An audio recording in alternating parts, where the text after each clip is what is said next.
If you don't live in Minnesota currently or are living here but not in the Twin Cities and are thinking about moving to Minneapolis, please make sure to listen to my pros and cons of all the lesser known things about Minneapolis.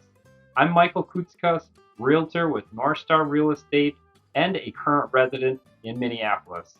Now, unfortunately, the first negative I know I'll probably draw a lot of heat for because it's such a hot topic in Minneapolis are the bike lanes. Either you love them or you hate them.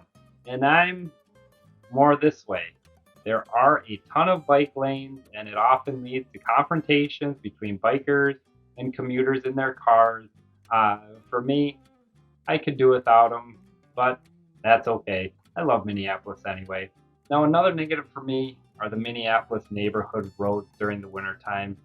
I will say Minneapolis does a good job clearing those snow emergency route roads, but not so much for the neighborhood roads. They take care of those the next day, and you have to park on one side, and the following day park on the other. Snowplow comes through twice. It's a whole big ordeal, and unfortunately, it leaves a lot of snow and ice on the roads. Not until usually about March or late February, when we've had some warm days in a row, is when I actually see the entire road after the ice and snow has melted.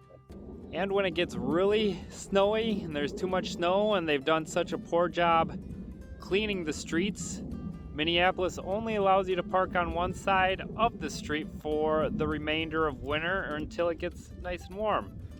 Look at how poorly plowed that is, and all the cars lined up way back there. And since the roads aren't cleared very quickly, this causes some major headaches for schools and for parents. Oftentimes, Minneapolis is delayed or canceled and the kids go to e-learning because the buses, the parents just can't get their kids to school safely or anywhere on time. And speaking of schools, I was actually a little shocked when I found out about this after moving to Minneapolis, is that when my children are in high school, to get to high school, they actually have to walk to the public bus stop and travel to school that way with just the daily commuters, which I thought was crazy, but makes sense in the grand scope of things. But I think a little bit of a negative for me for that one. Now, the final negative I'll tell you about Minneapolis, if you're from out of state, is obviously it gets really cold, but during the winter month, it gets dark very early. During the winter solstice, expect it to be dark around 4:30, if you can believe that. It is, yeah, I'll say it, it's a little bit depressing. But on the flip side, during the summer, it is bright out very late. Now let's talk about all the fabulous aspects of Minneapolis. Minneapolis is broken into different areas: southwest, northeast, north, south.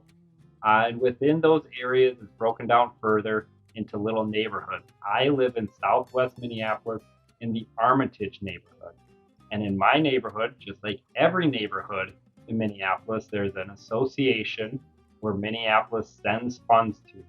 And then the association can take those funds and do as they please within the neighborhood to promote the community. For instance, they hold events, or in my neighborhood, they give out grants for things like rain gardens to help beautify the city.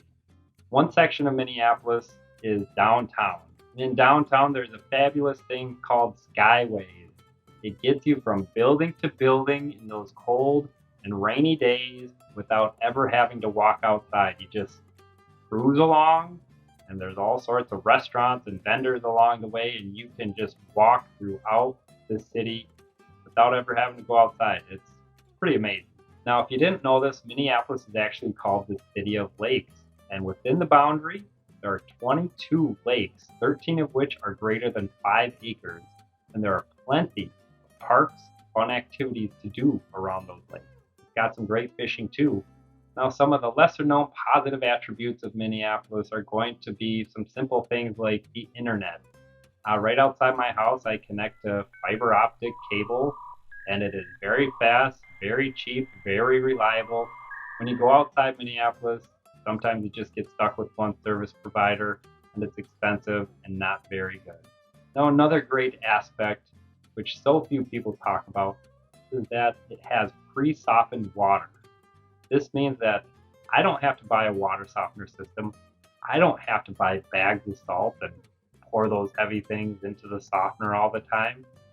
And the water actually tastes fantastic. I love the flavor. It's so crisp and clean. Minneapolis also has so many award-winning restaurants and is such a foodie town.